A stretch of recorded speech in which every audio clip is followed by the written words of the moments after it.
मला सुरुवात जिथून होती निर्माते चांगले असते. कथा तर त्यांनी जी काही होतं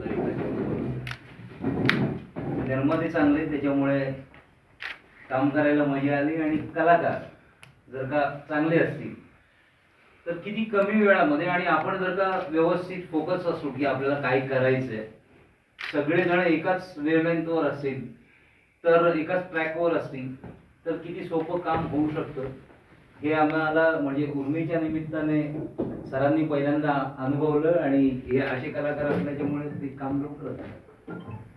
म्हणजे उर्मी जसे ते आता सरांमध्ये तर थोडी म्हणजे आपल्या सगळ्यांमध्येच असते, ती काही करून दाखवण्याची जिद्द असते.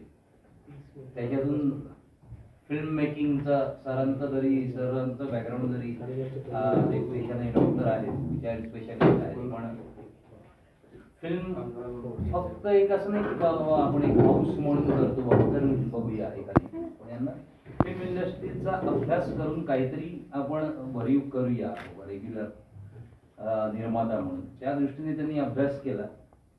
आणि मग उर्मीची पटकथा आणि मुळात आधी गाणी, सर खूप चांगला ऑर्गन पण वाजवतात आणि गाण्यांची खूप समज आहे त्यांना. गाणी आधी आली, नंतर मग त्यांना स्ट्राईक झालं की ती आपली जी तो जो जम आहे त्याच्यावरून या कथेमध्ये ही गाणी परफेक्ट सूट होऊ शकतात. पण काही गोष्टींमध्ये म्हणजे ते जरी बॅकग्राऊंड नसलं इंडस्ट्रीचं, फिल्म इंडस्ट्रीचं किंवा माहिती नसतं, तरी पण त्यांनी सिच्युएशन प्रमाणे नंतर गाणी लिहिली आणि आम्हाला खूप फ्री हँड दिला. म्हणजे सेटवरती पण एकदा बाबा ते बाळ म्हणजे कसं आपण त्याच्या फीचरचं आधी प्लॅनिंग केलं, बाबा कसं कसं त्याला वाढवणार, तुम्ही काय करणार आहात.